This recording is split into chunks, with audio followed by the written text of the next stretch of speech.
I don't have confetti, but I've got a whole bunch of cheese string wrappers here with me. So, playoffs. That was a mistake. That said, Edmonton wins 5-3 against the Florida Panthers in a game they needed to win. And they are now going to drag the Florida Panthers back to Edmonton. And I'm going to cover a couple highlights just to kind of highlight the team rather than talk about it goal by goal, because one, I want this video to be short. Two, I'm trying to make food at the same time. It's not going well. So the first thing of note is that Skinner looks absolutely insane. In this game, as well as obviously last game, which was by far the better game, I think, all playoffs, Skinner looked like the better goaltender. And that's saying something, because we're talking about Bobrovsky.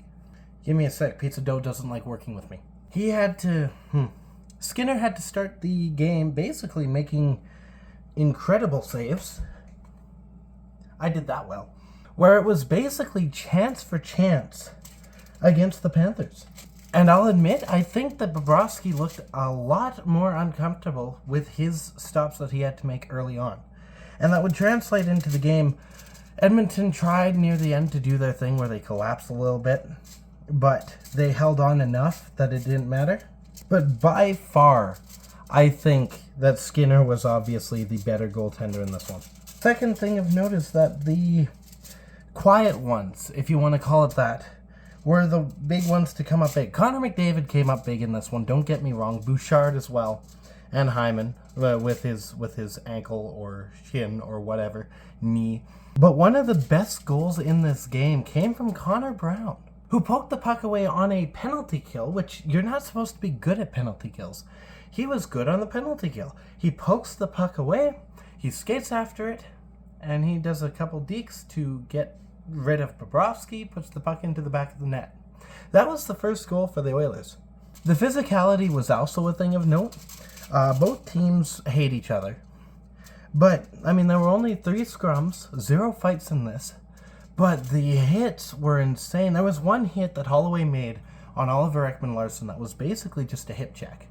And it was an unintentional hip check, but it threw Oliver Ekman-Larsson up and over in probably the best fashion I've seen in a long time, because you don't see hits like that anymore. I think earlier this year, Matt Dumba, who played for the Coyotes, went and did that in a game.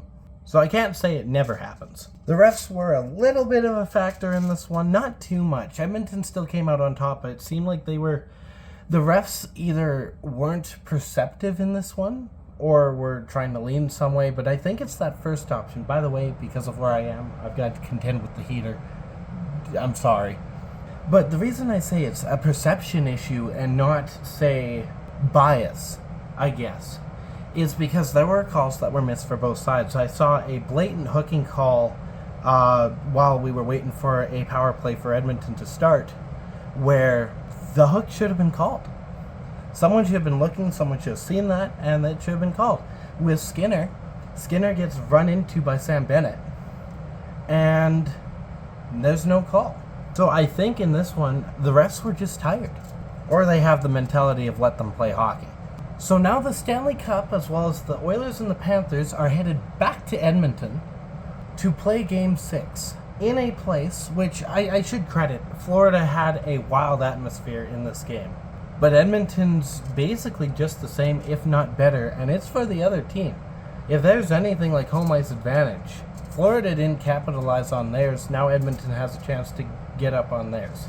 And we know what happened last time. Edmonton won 8-1. So Florida's got to watch out. That's all I'm saying. So I'll be back on Friday with a bit more preparation and probably actual food in my stomach, so I don't have to be doing this at the same time. So in the meantime, stay howling. Go Yotes. Thank you so much for watching.